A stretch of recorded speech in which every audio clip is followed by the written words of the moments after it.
Hey folks, how's it going? Dr. Spin. Eclectic album reviews and general musical meanderings. Tier 1 rages on with all sorts of new music this first 6 weeks of the year. This is going to set the standard for everything we listen to going forward as we seek out the best music that we are exposed to over the course of this year. At its conception, this post was supposed to be kind of a jazz and jazz adjacent post, but as I started collecting music and finding things that fit it together, I found that it kind of shines light on this interesting spot between jazz and ambient music. We saw at the end of the year with our viewer roundtable post that genres are weird and they're not really as strictly delineated as we'd like to think. You'll see albums that are pretty clearly jazz and maybe some that are a little more clearly ambient. We're going to kind of explore the space in between, but we're going to start with one I think is pretty much a definitive jazz artist and a really great album of his. That is Count Basie's One More Time. Now, I'm a big fan of big band jazz. I was born and raised in it, played it in high school, all throughout college, and I really enjoyed the style a lot. Count Basie is, in my opinion, kind of the gold standard of big band jazz. He's the one that really solidified the instrumentation that people now see as big band jazz. 5 saxophones, 5 trombones, 5 trumpets, 4 or 5 piece rhythm section, depending upon what your auxiliary percussionist is doing. And he's really known for a super hard swinging style and very minimalist piano playing. The bum, bum, bum piano lick that you hear all the time, that's Count Basie. That's like his signature. And if you walk up to somebody on the street and just played that lick, they'd be able to finish it for you. They don't even know where it comes from. It came from Count Basie. And Count Basie has so many albums and so many of them are so great. And it's really been a while since I've got one. The last one that I was really into was Frank Sinatra Live at the Sands, which had Count Basie as the backing band. So always the daunting part of this is to figure out which album of his to get next, where are the great ones. And they're all awesome. How do you discern?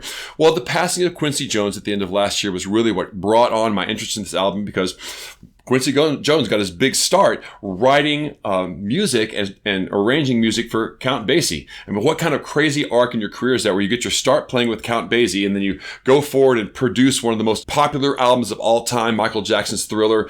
Quincy Jones's background is just amazing, and his skill here on his writing is just phenomenal. It is exactly in line with some of the most classic concepts of how Basie's music sounded. So it's not only a good example of Count Basie's playing, but also of Quincy Jones's writing. One of the things I really love about big band jazz, especially Basie's take on it, is the deep swing these guys have and the way that they phrase things. Jazz is so much about inflection and phrasing, and you've got 5 saxophones that are matching style and vibrato immaculately together, exactly together, and super expressively weighing in heavy notes and light notes and accents and shorts and longs and in ways that really make the thing speak in a very powerful and emotionally moving way. So I thought I'd start off with this sort of throwback album more than usually as I'm putting it at the end, because I think this is a good example of jazz, what jazz is.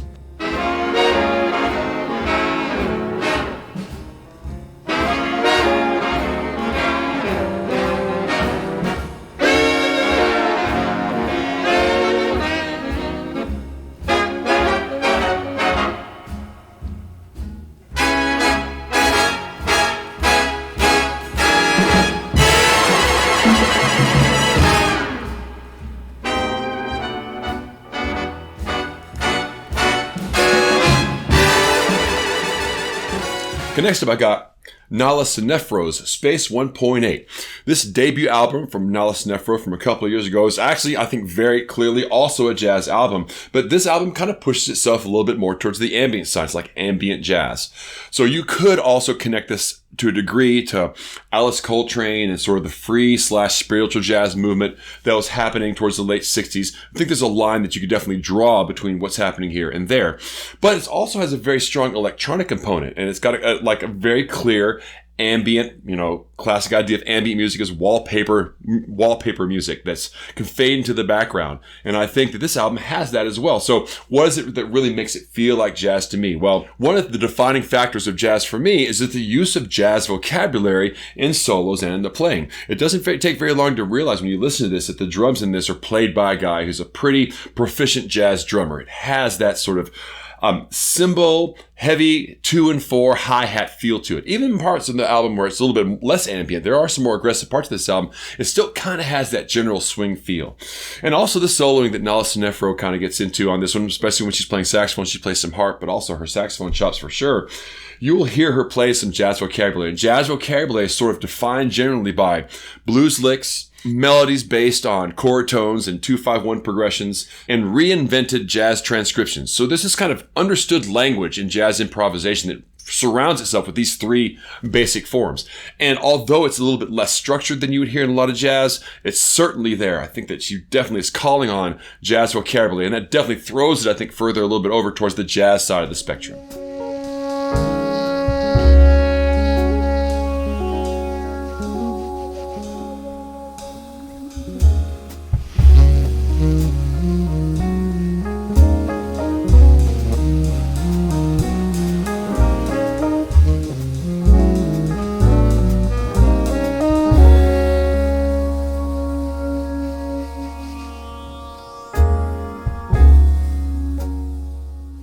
Next up, I got Dawn Richard and Spencer Zahn's Pigment. Dawn Richard was originally a pop artist who kind of cut her teeth as part of P. Diddy's sort of stable of artists, but has since distanced herself from that and has gone more and more adventurous in her singing, kind of like what we saw Spelling do a couple of weeks ago. So it has a sort of overtone kind of R&B, but really, again, this is very much, I think, pushing to the ambient side of things, although there is songwriting in here. You know, ambient music by its definition doesn't have a whole lot of songs involved. It's more about textures and feelings. And certainly this is driven forward by that. But there are also hints of jazz vocabulary showing up in the arrangements and playing of Spencer Zahn, who's a saxophonist and a bass clarinetist.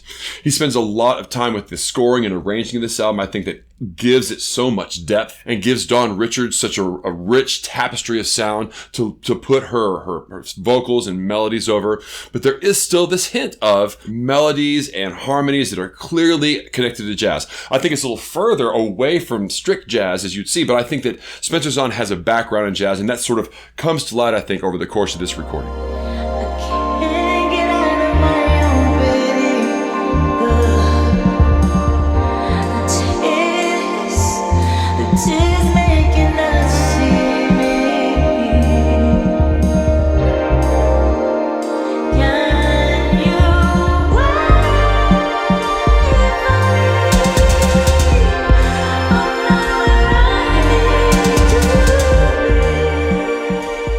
And finally, I got Colin Stetson's The Love It Took to Leave You. Colin Stetson is a saxophonist. This is my second experience with one of his albums. Last year, When We Were Wet for the Sea was a big player. It didn't end up making it to the top 20, but I found it to be a really, really fascinating album, and I found Colin Stetson to be a really fascinating artist, and so I wanted to pick up this one as a release that came out late last year. Now, Colin Stetson's a saxophonist, but he plays saxophone unlike anybody I've ever heard. He's not only playing the saxophone in its most traditional way, but also plays with a contact mic on his throat, so he can sing and play at the same time, harmonize with himself. And he has contact mics on his saxophone where when he plays, it causes these rhythms to come out, just the workings of the saxophone almost make the saxophone into a percussive instrument. And he also does a lot of effects, these big sheets of sound, to the point where his music almost becomes like dark ambient or minimalist even. Now look, if you took Colin Stetson and threw an EMP at him and all the electronics went down, he would not be able to do what he's doing, right? So he's really mining potentials in the saxophone using technology, but his music's experimental nature causes it to kind of meander a little bit in the process of him getting into this sort of meditative state, I think, to play this music. And sometimes the songs are a little bit overlong, or it kind of becomes a little bit repetitive. I also think that to really understand what Colin Stetson's doing, you have to see him do it live. I mean, musically speaking, there's some great stuff that goes in this album, but getting an understanding of how he executes that music, I think, is really what provides a lot of depth with this album. So certainly, if you have an opportunity to dig into understanding and seeing what Colin Stetson's approach to the saxophone and technology is, you're going to get a lot more out of this album as you listen to it.